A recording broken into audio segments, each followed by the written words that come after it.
Thank you.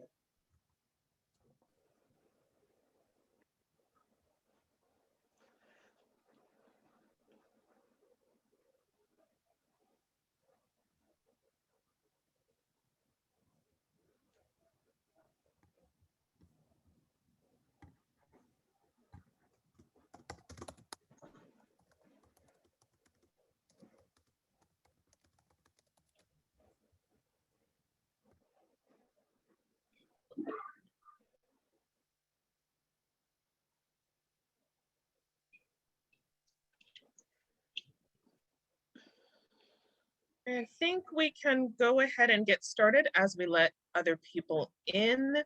I just wanted to thank you so much. I know it has been a very long conference with tons of information.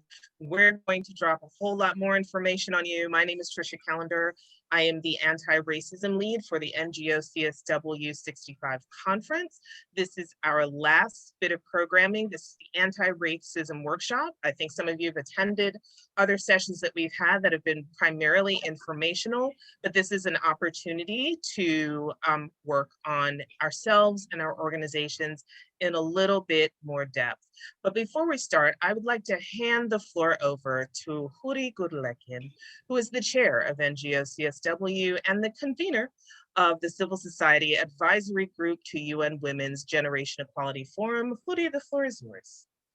Oh, sweet, Trisha. Thank you so much. I honestly don't want to take a lot of time. I already said hello in the chat. I am so proud of this group. I'm so proud of your leadership and how you brought these events and weaved it into our forum. I'm so grateful for everyone who is here and are still coming in. If you're hearing me now, welcome, welcome, come on in. And that's all I want to say. And I want to give a big shout out to Jackie Weatherspoon. I just saw her introduce herself. I haven't seen her in a while. We're all running in all kinds of directions, but I am completely present here right now and very happy to be here. Thank you again, Trisha, for taking care of this. Thank you. Can everybody hear me just fine? It looks like it. All right, can we move to the next slide, please, Devin?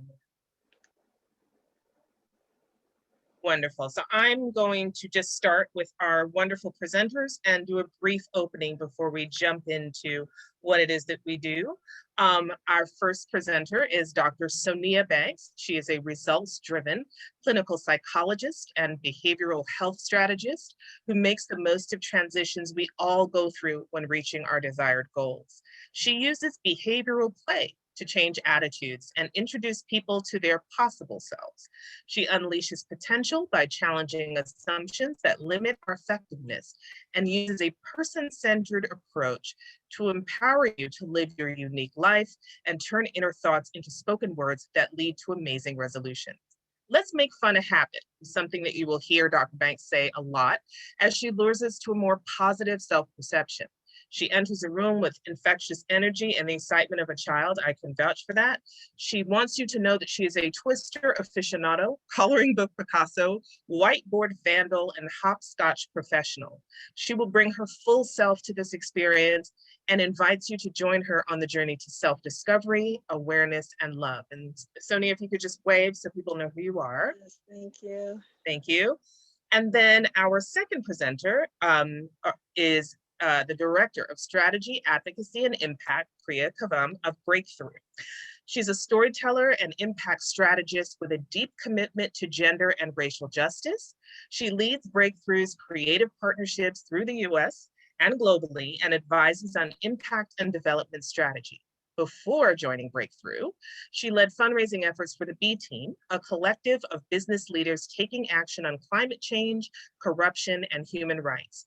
She previously worked as a researcher and program evaluator with Gender at Work and in the field of sexual and reproductive health. She holds an MA with distinction in Gender and International Development from the London School of Economics and Political Science. She is trained in feminist approaches to program evaluation and learning. In her spare time, she runs Women's Wire, a feminist newsletter and blog. She's a classically trained soprano and is more than a little obsessed with chocolate desserts. Please welcome Priya. Priya, wave. And I have introduced myself already, so I am going to jump right into the genesis for why we decided to do what we're doing. And for those of you who have been to previous sessions under the anti-racism strand of this conference, some of this might be repeat. But I was thinking this morning, why haven't we talked about this? And when we have, what have we talked about this? What have we said about this in the gender equality and more broadly, the international development space? And I've noticed we're very comfortable about talking about colonialism, but we're less comfortable talking about racism. Why is that? Because we don't have colonies, but we all have a race, right? Or races. And so to that point, we've talked about it like it's something over there. It's not us. It happened a long time ago, or if it's happening, it's not something that we have ownership of. And I would put on the table, I would argue that that's actually impeding us from eliminating racism.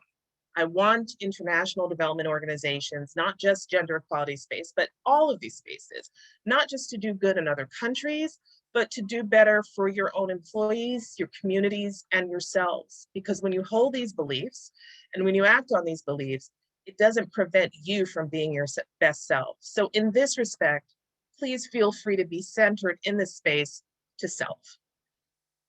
The research is clear. 87% of executive directors of NGOs are white. And what's interesting is NGOs and nonprofits tend to have a higher, even though it's still paltry, a higher percentage of women at the helm. So what is this saying about us as the gender equality space? If we're talking about respect for diversity and inclusion for meaningful aid projects, how can we advise on something that we ourselves are not actually doing?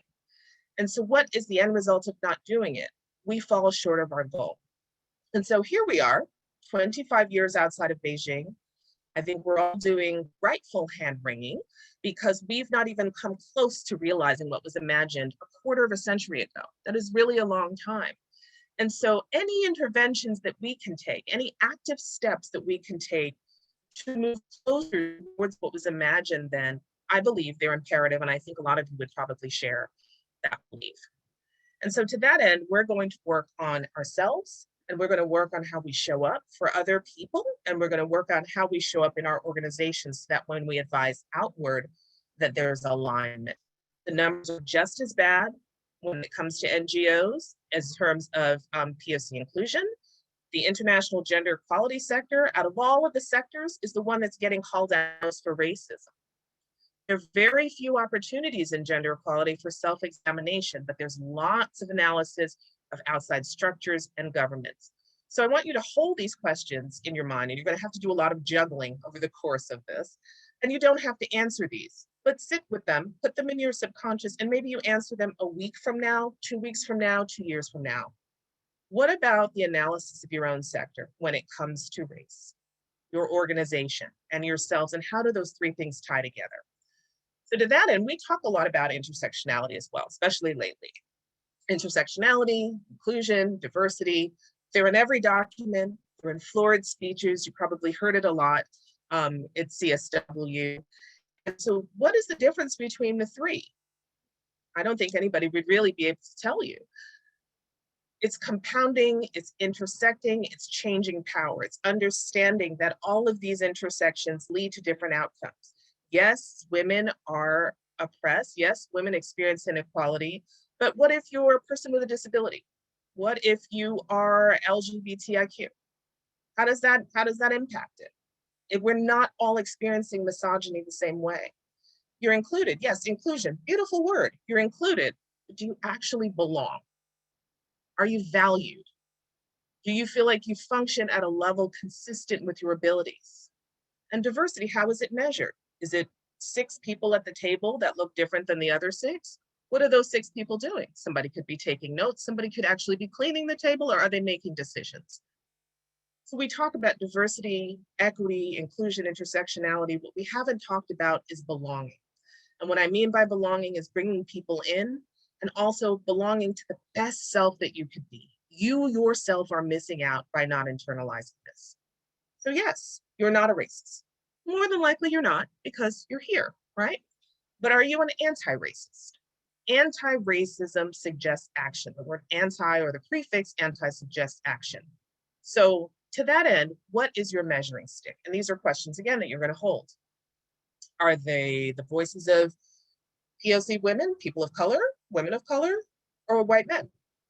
Are you measuring yourself against who you were in the past? And if that's the case, if you're measuring and saying, oh, I'm not like them, or I'm much better than I was in the past, is that measuring stick about you, or is that measuring stick about people of color? And if it is about you, why are you centering yourself in a discussion about inclusion of POC? These are things you've got to sit with. These are inconsistencies with the way that you see yourself, but your actions, right? Do you see anti-racism as being optional? And if you do, how does that play out in how you show up in the world for people of color? Does that differ depending on the different type of people of color? There are people from Asia, there are Latinos, there's Black people from the United States, there's Africans, there's all different ways to be a POC. How does that play out differently and why?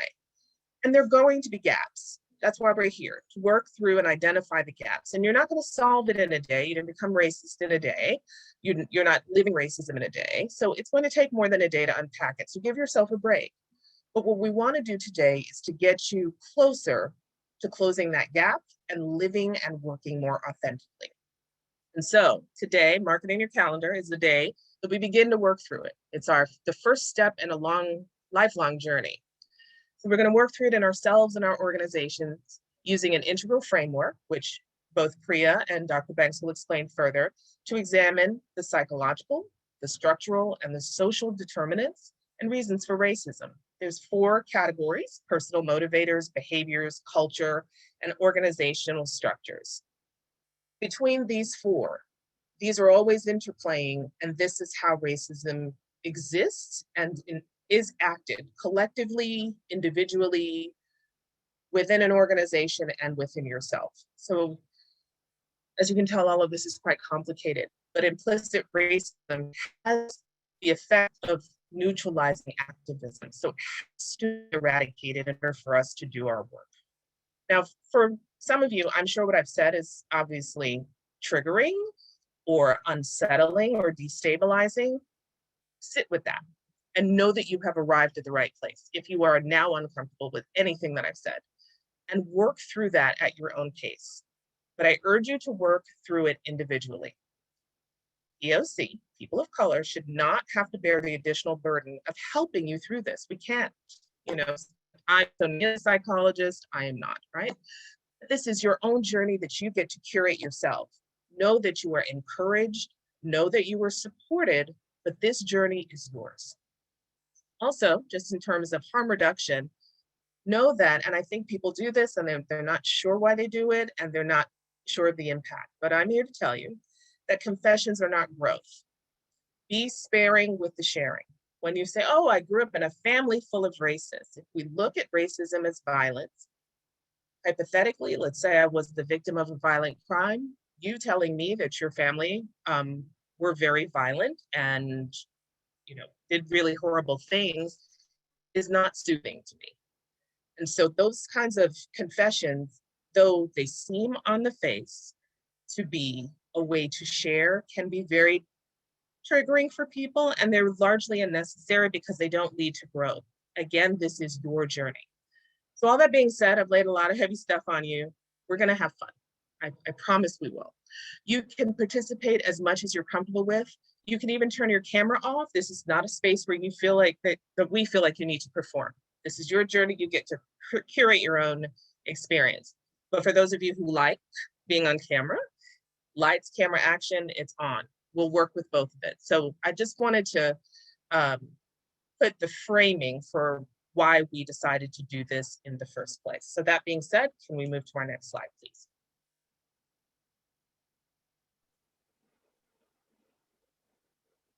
Okay, so collective agreements as a learning community. Hold on, it is very hard for me to see this. So let me just adjust one little thing on my screen. Thank you, and be patient. Okay, this is, okay, perfect. All right, as a learning community, we will agree to these things. We'll abide in the space and Be comfortable with the fact that it's a little foggy, it's a little out of focus, and that's okay. That's a sign of growth. To be more intentionally focused on breaking through with ourselves, our colleagues, our associates, our collaborative partners. Trauma sharing is optional. There are lots of texts, lots of movies, lots of documentaries, lots of academic research on traumas that have happened to people of color in and outside of the space. If somebody wants to share, that's fine, but please do not coax people who are clearly uncomfortable. The voices of the marginalized regarding their own experience take precedent over an opinion about what they might be going through that's external. And no white tears, please, no experience centering. You might have trauma, but it is not racial trauma. It is not the same, and it's a deflection. Now, we're not saying that this is not important, and we're not saying that one is more important than the other, but we're saying in this particular space, for the time that we're here, we're going to focus on unlearning, unpacking, and dismantling racism. So let's please keep that focus. Next slide, please. So I ask you for 4 intentions for today. That racism and anti-racism are not looked at in silos, but they're looked at integratively. There's lots of things at play, lots of things juggled, it's interconnected. And we reflect on the impact of racism as not being static. It's not a one-off, it's something that happens continuously, and so continuously you've got to roll it back. And we take responsibility for what we don't already see and don't already know. There's a whole lot of stuff that most of us don't know, but you'll know a little bit more than when you first walked in here, hopefully. And those are our 4 intentions for today. We're not trying to change you from the inside out all at once. That's not realistic. But what we're asking is that you come in with an open mind and we give you the tools to be able to take the rest of the journey. Next slide, please. Okay, so we have 3 videos here, very, very short videos. To my earlier point, intersectionality is misunderstood. And so the first video we'll see is Kimberly Crenshaw's What is Intersectionality? Cue the video, please. And everyone, if you could, please make sure that you're muted. Thank you.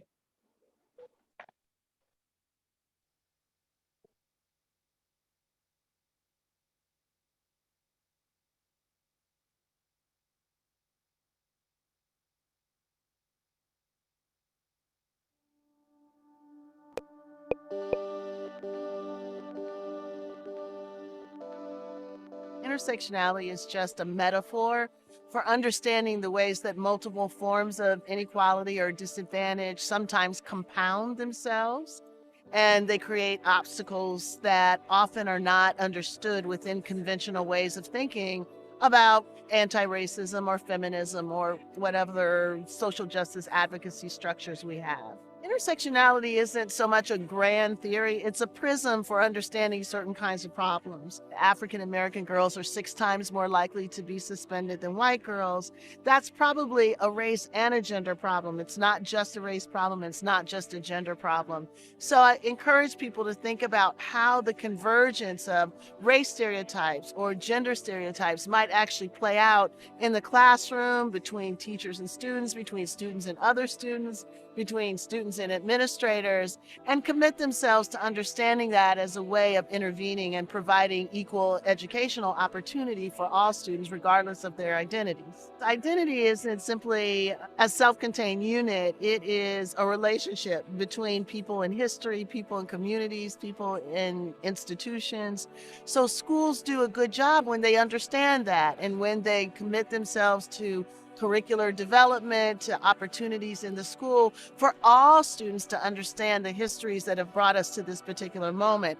You can't change outcomes without understanding how they've come about. So independent schools can take the lead on that to be responsive to their student populations and to the communities out of which the students come.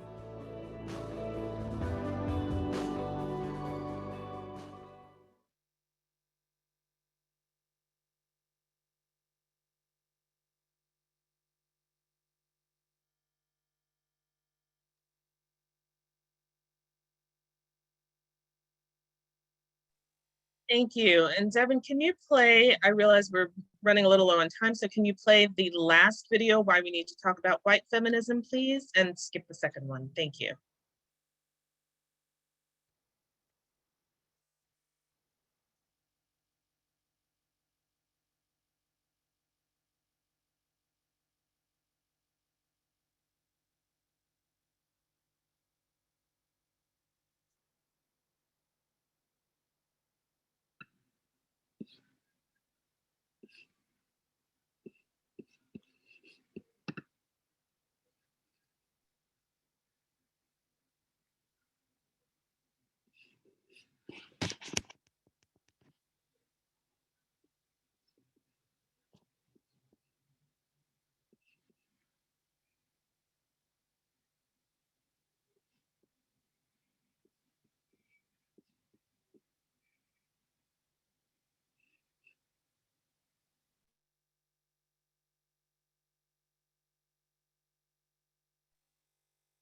Yeah, it's the, yeah, that one. Yep.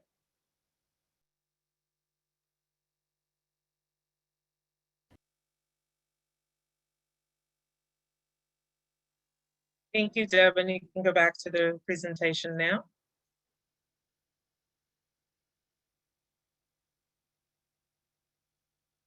Perfect. And now, Priya, the floor is yours. Thank you, Trisha, and thank you to all of you for being here. I see in the chat that people are chiming in across time zones and geographies. It's really meaningful to be here together. I just want to echo a couple of things that Trisha shared in the opening, that the racist and anti-racist context that we approach today is something with very deep roots, deep structural, intersectional roots. And we wanted to share a couple of questions to spur thought. You don't necessarily have to dive in deeply at this moment, but considering the impact of racism, colonialism, neocolonialism on our lives today, how that shows up, how it shows up in our work environments and in the spaces that we occupy in our activist work outside of institutions, and then looking forward in a way that's really bold, that looks toward visions of social change, a more equitable, inclusive future. What could our work be like if there was no racism, if we had dismantled it altogether, if we had dismantled everything tangled together with racism? So we just wanted to pose those questions, invite your thoughts, welcome your thoughts in the chat as well, and then I will pass to Sonia to introduce us to this framework. Hello. I'm watching the chat. It's exciting to hear and see all the voices. Well, I can't hear them, but I can read them.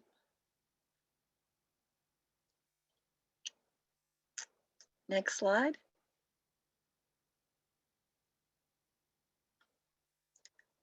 So this is an approach, and I see the colors are making this fascinating read. So I'm going to use language like upper left and lower right if you are struggling to see. Well, we borrowed a model from Ken Wilber, and the model really helps us to have this conversation in our own mind and with each other in our past and future. And so we thank Ken Wilber for this model called the integral model. Many of you may be familiar with it.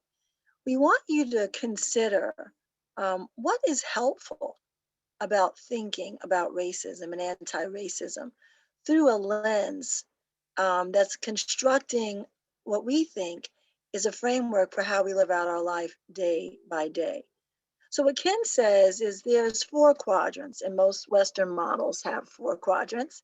So the upper left is saying, what is my experience around racism and anti-racism in a gender equality space from an internal individual perspective? What are my personal motivators as I encounter what ends up being a narrative that I form for the rest of my life? And it's focused at times on my individual values and beliefs, because that's what gets triggered and engaged in any interaction around racism and anti-racism. My thoughts, my feelings, my meaning making, right? Which is the third fuzzy line. What are you making out of what happens?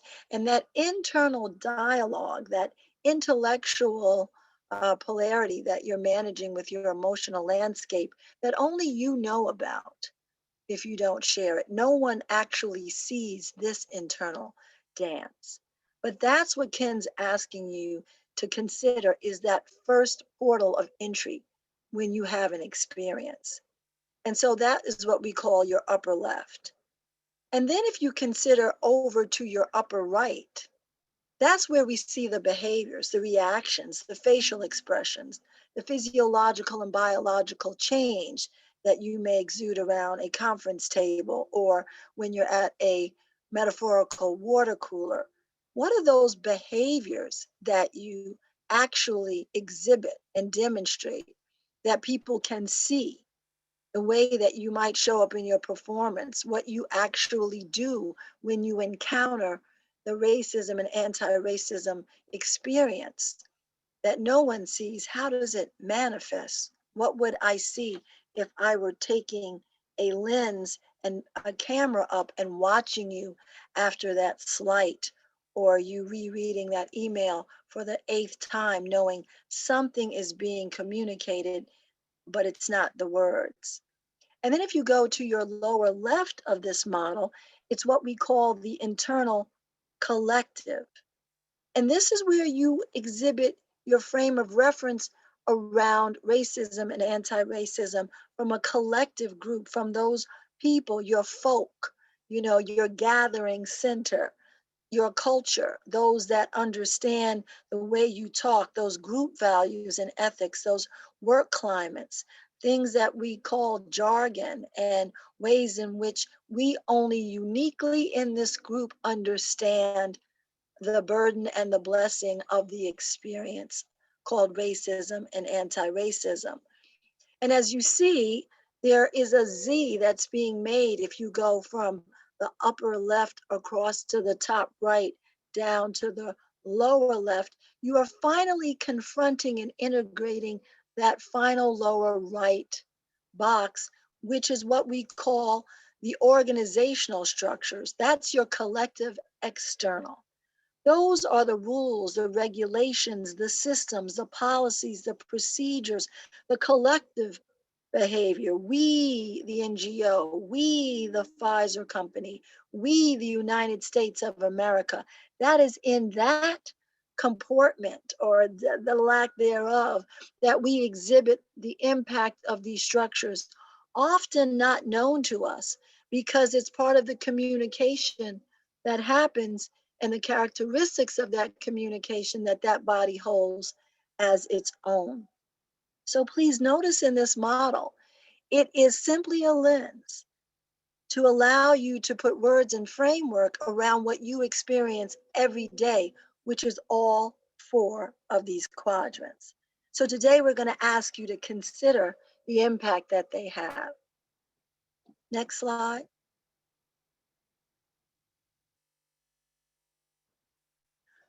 So how are we looking at racism and anti-racism from an integral model today, an integral perspective? Well, as I said, I just showed you the wonderful way in which this model helps us to hold these very complex behavioral and internal conversations. But if you look more closely into the center of this diagram, you'll see something that's particularly unique and helpful, which is the interactive effects. You know, when you heard Kimberly Crenshaw talk about intersectionality, that's what Ken Wilber has in this diagram. If you go from your internal to your external, what we are asking us to consider, and Tricia led with this, is your alignment. Where are you in your alignment between what you know is the story that you own internally that keeps you moving through this world in your responses to things that are fair and unfair?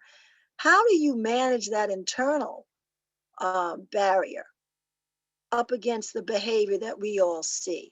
So when you show up, do I see what you say? Do I notice the same voice? Is there an alignment? Because I submit to you that when you feel the greatest pain and fracture in your soul around your balancing of your own act, it's when you are in the middle of a disalignment and you have formed what I call a silent agreement between holding the pain and the purpose and the challenge of the anti-racism space with your actual behavior. And then if you continue down this model on the left, we're now going to move from personal alignment to values alignment. Are you individually showing up the same way that you show up in the collective? Or is there a change? Because if there is not alignment, I submit you will not stay in that collective very long, because it will stop soothing and supporting you and begin to be scathing and irritating. and often not only bring you disharmony, but start to become a challenge for your very psyche. And if you continue to go across the bottom from left to right, you'll see group alignment. Is the collective that I've joined, is the space that I hold dear, where I can show up and deal with my own struggle in this racist world, my own racism, as Cornel West mentioned years ago, the colonizer in us all. If I have no space to articulate that, then what will I look like when I'm held to look at structures in my company, in my advocacy spaces? Will I dismantle them? Will I interrupt these cycles of racist poverty? Will I find difficulty in the gender analysis because I see no alignment between my culture and my company, my culture and my community, and therefore I sit suspended in animation between two worlds calling on me to show up in a way that neither respect or only one can understand?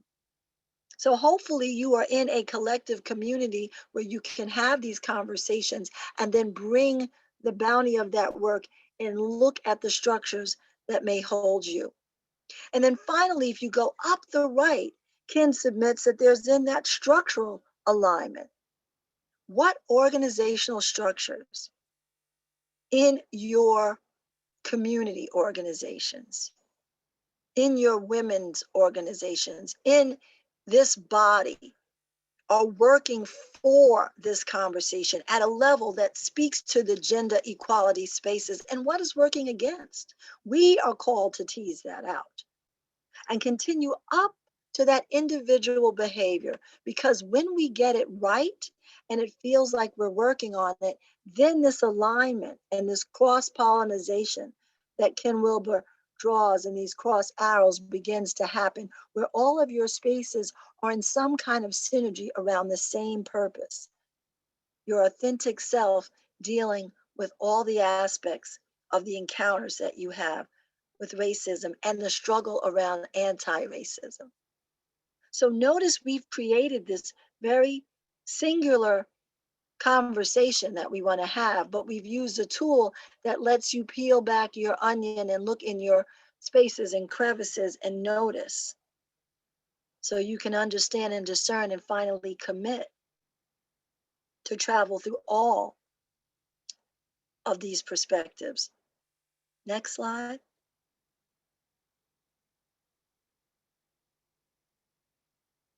So consider a very simple way of netting all that out, that wonderful grid. The I is you. The we are the culture.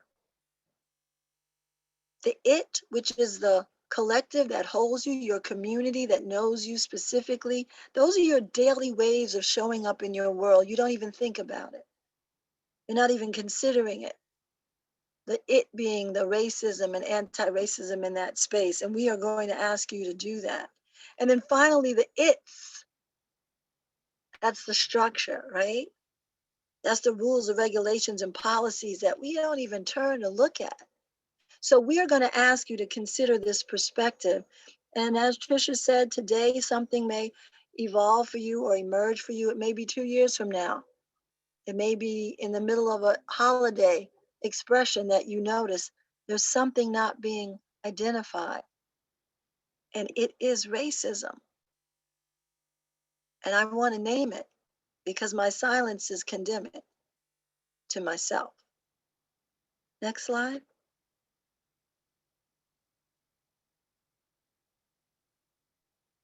Finally, as a way to hold this really, because we know we have a lot of very intelligent, developed women that have been in these spaces across the world for so long, allow me to suggest that if you are looking at this model and wondering, does it hold the universal perspectives that fit racism and anti-racism, I submit the following. You cannot collapse any one of these into another. These 4 quadrants live out. And of course, we can't pretend that any of these dimensions don't exist. Each time we confront racism. Our governments struggle with it. Whether you start on the lower right and go up to the upper left, doesn't matter how you have to move it. You could be entering through any of these. But there are psychological lenses that we struggle with, as Trisha referenced, as our norms or watch our language, because it has impact. That individual experience of that racism that hits you in your gut and starts to travel through your time portal, both in a look back and a look forward simultaneously, that is your work. And then when you show up in your space looking as if you've been through something, it's because you have. Again, that behavioral witness. I've just been internally impacted. And then, of course, we say the lower left, as I just said, is the cultural lens, and then the right is the systems lens. And I submit to you, it's the systemic lens, right? Things that are going to reach us in various ways. So I offer this way of looking at Ken's model, because if you didn't get the other design, you can get to this one: psychological, behavioral, cultural, and systems. Next slide. And again, every racist and anti-racist phenomenon can be considered either objective or subjective. There's that point of view. What happened to Sandra Bland in that video? Subjectively, she was taken hostage by a systematic, rule-bearing authority that indicates in its historical context the lack of power of another, and in so doing, cast her down before looking at her as a human. That's a subjective analysis, but it is the subjectivity of being caught in this space. And then the objectivity that the system brings. I was doing my job. I was doing my job. Who gave you the authority to enact your job that way? Well, I can show you page 57, section 2 says, I was doing my job. Next slide. And of course, the struggle we are all having is when I had this individual experience as an employee or a leader or a follower, I then am held to defend it to the collective. That in and of itself feels disempowering. And at times, I don't want to do that. I'm still processing in my own understanding what just happened to me. Why do I have to then be ready to share it? My community can hold me, my team, my group, in relationships, the behaviors and patterns that I know from my family, they can hold me. And yet still I can have no words. Many of us know this when you go through an experience where you are being in an anti-racism or racism experience, and you're considering the perspective of the other, right? From their groupness, from your groupness, you sometimes need time to weigh that out. And only in the silence of your mind are you still able to unpack it. So I think we've saturated this model for you and given you a lot of ways to consider before you move into your analysis or your paralysis of analysis. Start with the one that is really occurring first. It's, what is this doing to you? Where are you holding this? Next slide. And this is Trisha. Yeah, I will speak this. When we were conceptualizing this, because Priya comes from a very practical application of this, Sonia and I both have the lived experience of being Black women. I'm a sociologist, she's a psychologist. You can imagine we all brought a diversity of ideas to the table, and it went beautifully, right? But the thing was that we had actually thought of, there's the individual, but how does the individual see themselves as opposed to how does the individual show up? And we came up with this phrase, the individual and the individual, the I thinking. How do I see myself? Do I see myself as a racist? I would imagine most people here would say no. But how do you feel when people say that you are, or your organization is, or your practices are racist? Why do you feel like that? There is a disconnect, again, that polarity that Dr. Banks was talking about. And so to that end, do not see that disconnect as they're misunderstanding you. Look at that disconnect as an opportunity to bring yourself closer to your ideal, because there's something blocking that ideal. There's fear, there's the societal structures that we've talked about, there's all sorts of reasons. They all interplay to different degrees in each person.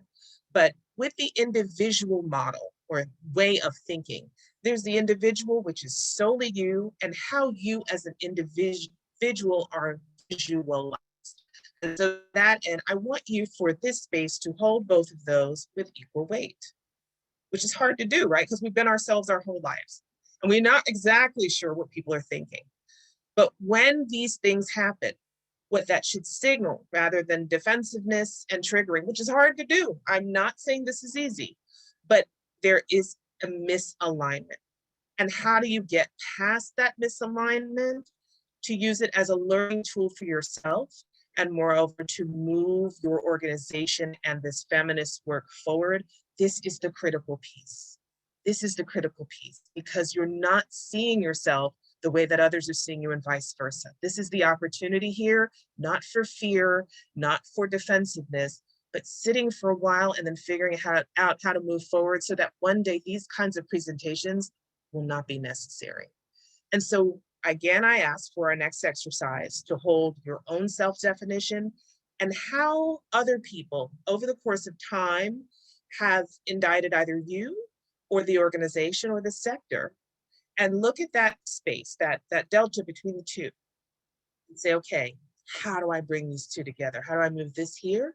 And how do I move this here? So that we get closer and closer. Because once we get this alignment, then we can really move forward with this gender equality. Rita, the floor is yours. Thank you, Tricia. And for some reason, I'm not able to bring my video back. The host has disabled it. So Devin, if you could assist with that. Thank you so much. If you could move to the next slide. Okay. So when we conceived of this session, we were thinking of how we could really bring you into the conversation in ways that feel both brave, courageous, they push the needle on what we might feel comfortable with, but also allow us to commune together and be on our journeys at our own pace, something that both Sonia and Tricia have shared earlier.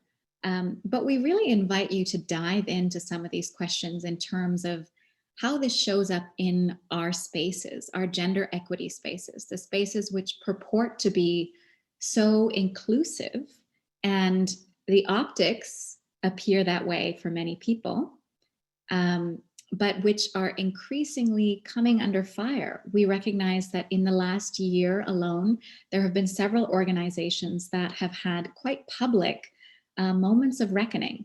And it's not just in terms of leadership at the top, it's about toxic cultures that run throughout. It's about the norms, the internalized assumptions and biases. It's about the practices that continue to perpetuate harms. And it's about the collective responsibility and individual responsibility that we must take in order to really transform our organizational cultures. There have been a number of really excellent interventions when it comes to organizational change. And I just wanted to note the Gender at Work framework, which builds on the Ken Wilber theory, the integral theory, which is about levers of organizational change. But in this next section, we wanted to go into breakout rooms, but actually we call them breakthrough rooms because, you know, branding, and because we're hoping that it will support moments of reflection and epiphanies and connection for all of you. And we invite you to reflect on these questions. So I'm just going to go through each of them And we will share this with you before you go into your breakthrough rooms as well, so that you have a chance to sit with them. We invite you to reflect on the framework as a whole, because this is an integral framework. We can't look at the framework in boxes, in silos. We're looking at the interconnectedness of each area, of the individual and internal, the individual and external, the collective and internal, the collective external.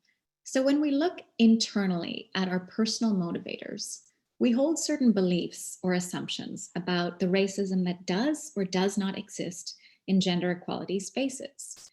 You can argue that within the organizations you've worked for, the organizations you lead, the organizations you've come into contact with, there has been maybe a spectrum of racism or anti-racism, or we could say a commitment to anti-racism.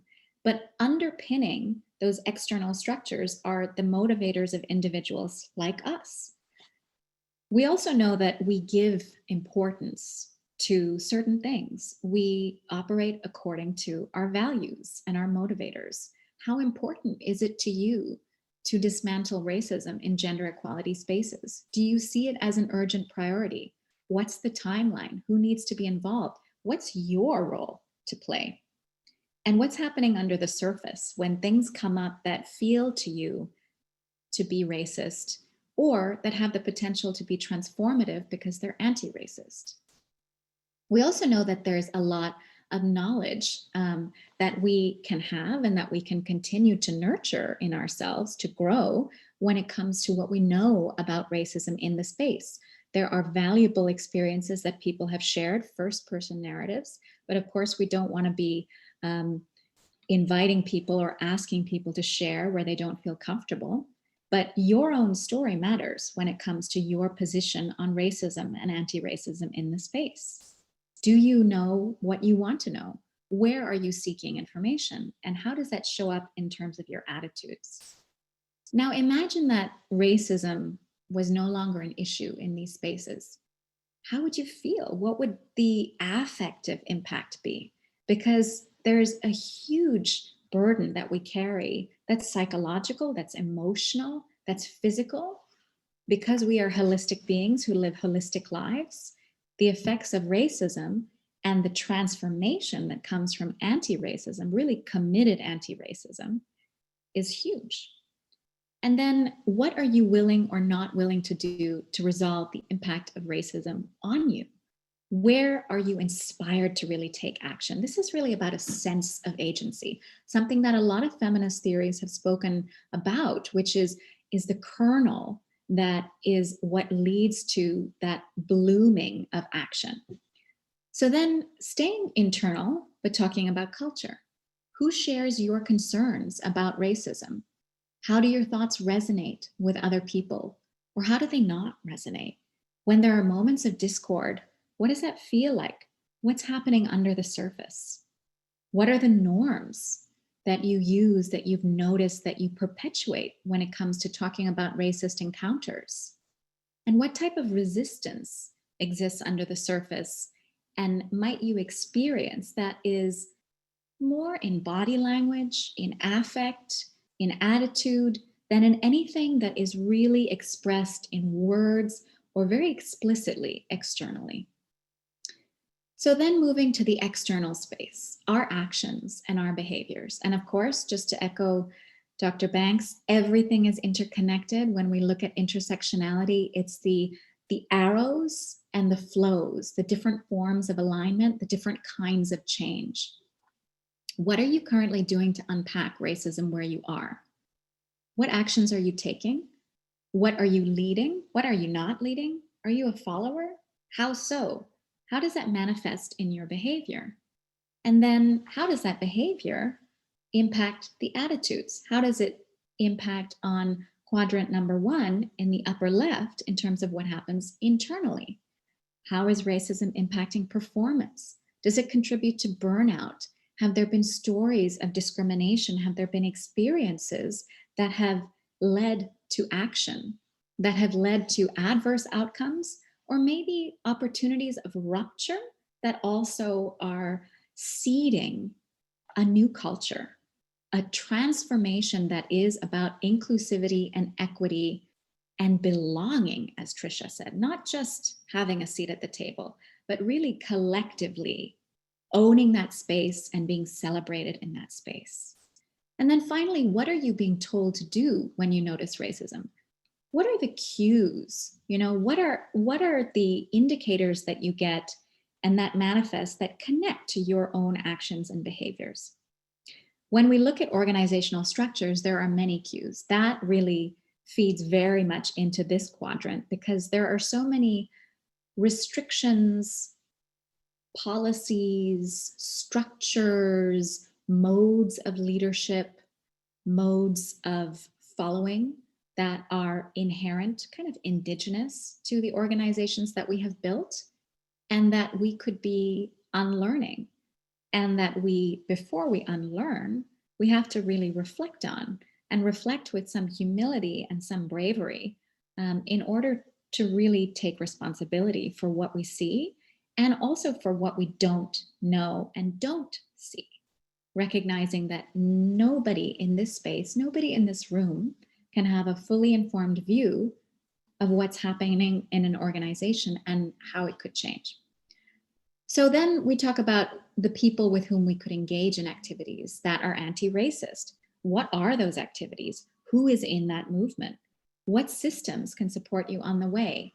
And then what other infrastructure do you need? Do you need a policy on diversity, equity, and inclusion? How is that going to help you? Do you need quotas for hiring, quotas for senior leadership? What does that do? Do you need incentives, financial incentives?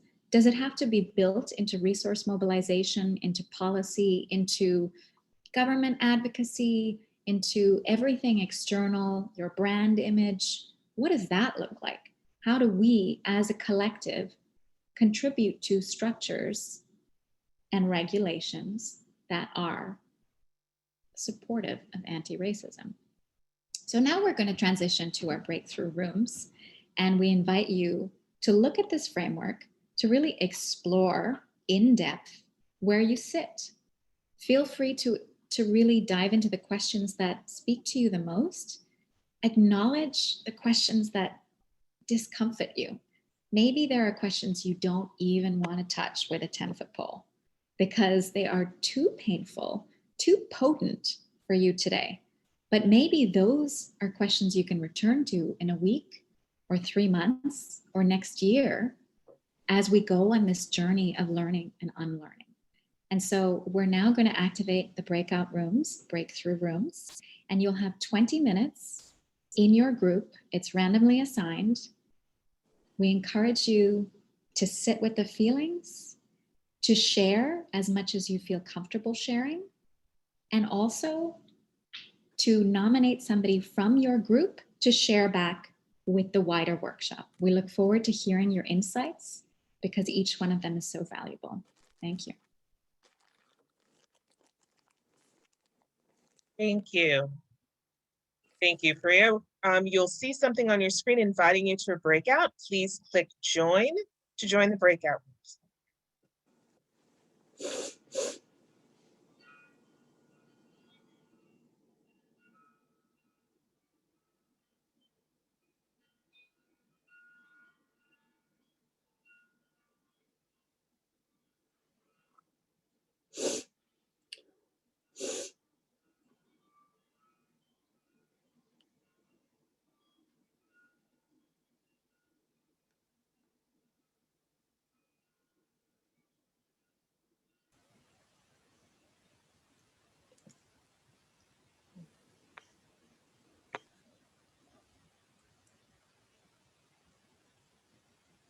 Is this our group here?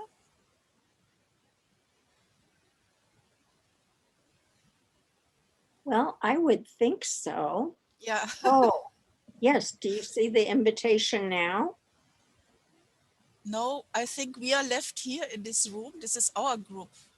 Oh, well, I've got something on my page that says I'm being invited to room 1. I don't have anything here either. I just see a group of people at the top here. I didn't get an invite I'm not sure. We what did to- not. I believe the invite is coming. I just received the invite. Okay. We did not receive it too. But it's possible this is our room. Maybe some are just left in this room. Is it possible? Okay. No, I don't think so, because this is the main room. We are getting the invite a little bit late. I just get my. It's really difficult, it's deep, it's personal, and we really appreciate you showing up here today. So I'm just going to give it another minute or so for everyone to come back, and then we will share a few perspectives. How is your group, Priya? It's a huge breakout group. We had some powerful sharing, folks who had experienced racism from an early age, even within their families, people who had shared the different experiences they'd had in the United States, especially in southern states versus in Canada, and some of the culture, the collective cultural norms and assumptions around, well, in Canada, we don't discriminate against people, and it's microaggressions that you actually have to uncover. So I think there was really rich dialogue, and if only we'd had a little more time. What about you, Tricia? We had a very wide range of comments and reflections, which I think is pretty good, because it means there's many different journeys, and that's why there's not one approach to this that works for everybody, right? We all have the same framework, but we're not all walking the same path, and I think that was apparent in our group. Absolutely. So I think that the majority of people have joined back in the main room. So I would like to open for anybody from Tricia's room to offer a few thoughts. And there were some of you that I did not get to answer your inquiry to be heard, so feel free to be heard here.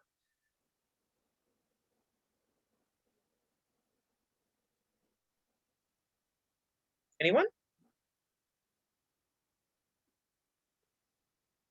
I think we have a shy group. Maybe we should. Yeah, if no one wants to Oh, talk. Kira. If no one wants Kira, to talk, I'll talk. So Kira's speaking. Kira's speaking. Oh, Kira, the floor is okay, go yours. ahead. Go ahead.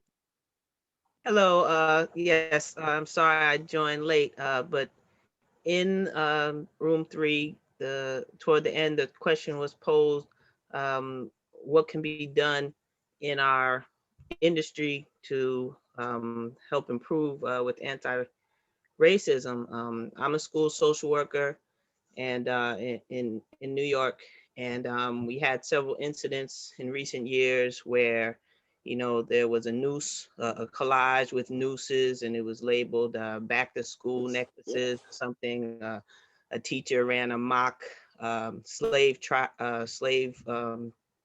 auction and these sorts of things. There was pictures of Reconstruction, and the teacher asked the students to put funny captions next to the pictures. So some districts responded differently than others.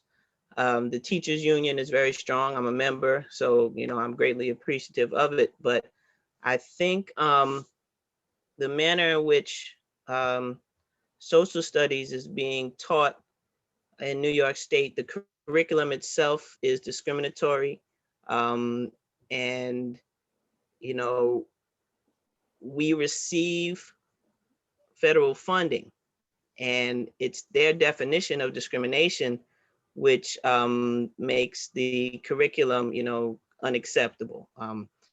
We have to take certain classes to be able to work in schools. You know, family violence, child abuse course has to be refreshed every year. I tried to do a campaign to push for legislation in New York State that part of teachers' credentials should be to have to learn how to teach Black history in a way that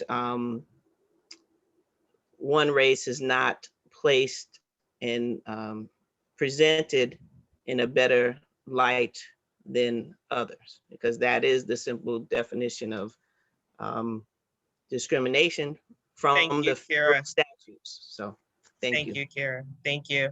And that's the presentation from my group. So Priya and Sonia, maybe one from your group, from each of your groups. Sure. So let's go to group 2 with Sonia. Yes, so we have a spokesperson who's going to share, if you would, what our group was talking about. And I have to give this disclaimer. I really pushed our group to start from the upper left because of the difficulty in talking from your own landscape around racism and anti-racism. And so you'll see there was a little, what I'd like to call creative constructive tension around going to the we and the systems. And I kept saying, so what is it like for you? Because that lens and work. So we did have that balance, but I don't want to take everything away from my colleague from Canada. Thank you very much, Sonia. Norma Dome here. I'm the National Vice President of the Professional Institute of the Public Service of Canada. And coming here from your nation's capital, we, as Sonia was saying, we decided to concentrate on the top left quadrant. And we tried to tease out information, but this is very emotional for a lot of us. So we were hearing more of the stories and less of the I. But I'll try to interpret what I heard and bring that through. The first question was, what beliefs or assumptions do you hold about racism in gender equality spaces? And we didn't quite get to that, but I think that there was one woman who was talking about her career and the depth or the intensity. I think here some would admit to needing to unpack their anti-racism, and I think that came through. The next question, how important is racism on a scale of 1 to 10? We didn't quite get to that, but I'm going to give my views here. I would say it's a 10 for me. It's high. In my opinion, the importance of racism, especially challenges and barriers to one's career, is huge. So I would say it's very important. The next question was, do you feel that you know enough about racism? And I think the experience that folks, the intensity of their experience of racism in their career, I would say yes, they know too much. If racism was resolved, how would you feel? And one young lady got on, I think she was only 17, and she was very insightful. She said she felt tired. So I'll flip that and I'll say, if racism was resolved, that she would no longer feel tired. What are you willing to do to resolve the impact of racism? We didn't get to that question, but we're all here. So we're willing to put in the time and the dedication to resolve racism as it affects us on the highest scale. So I think we're willing to do a lot, and I'll give it back to the chair. Madam Chair, thank you very much. Nicely done. Thank you. And unfortunately, we are out of time, so I will pass it to Tricia. Thank you. Devin, if you could put the final slide up, please, or the penultimate slide. One after this one. Next one. Okay, so this is the beginning. You're going to have to work through some of these issues, and it's not easy. Just even in our space, there were wildly different understandings of the same framework. So work through these tools, knowing your journey is your own. And when you see something, fix it. Anti-racism demands that you try. You may not always get it right, but if you're comfortable with your intervention, you haven't done enough. The work in gender equality spaces is impeded if we don't model what it is like in our spaces, you are responsible for the effort to say, I don't see it, it's not there, it's not a big deal. Go back to square one, because all these people aren't lying, right? Anti-racism demands that you try. You are responsible for the effort, not the outcome.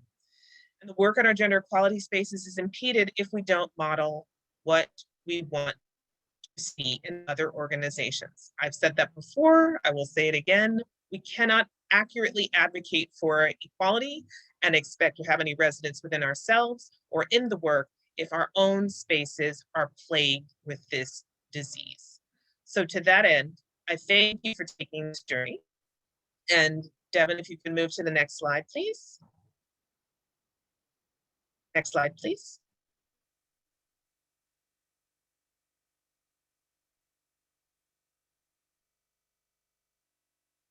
I leave you with this final quote. The intention continues. If you have come here to help me, you are wasting your time. But if you have come here because your liberation is bound up with mine, then let us work together. This is from Lilla Watson, an Indigenous Australian feminist, artist, and academic. So I thank you all very much for taking this journey with us.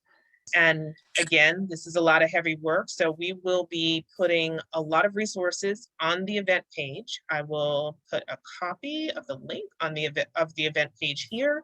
It seems that people want to have a group and discuss this more. I'm happy to do that as well. And I think that overall, the fact that we're even having this conversation is progress. I'm not big on conversations. I'm big on action. And there's a lot of work to do. There's a lot of work to do. And if you're not convinced, then you're the person that this was for. So I thank you very much. I thank Dr. Banks. I thank Priya. I thank all of you for coming along on this journey. And we look forward to continuing this conversation. Please visit the event page tomorrow morning. And I will hand the floor over to Turi for a final comment. Thank you. Oh, Trisha, that is so generous of you. I already opened up. I'm just filled with love and acceptance and so grateful for everyone's work. This is not an easy work. I talked about that in our breakout room, so breakthrough room. And I hope you're all feeling the breakthroughs and you're going to keep feeling the breakthroughs. So thank you for being part of the NGO CSW community. Thank you for really showing up to these anti-racism spaces. I'm so grateful. The turnout is through the roof. So thank you, Trisha, and thank you, Dr. Banks and Priya as well. Thank you. Oh, don't forget to come to our rally tomorrow. Joyful rally. Thank you all very, very much. Bye-bye. Thanks, Thank you. Trisha. Thank you. Bye, everyone. Bye. Take care. Bye. Bye.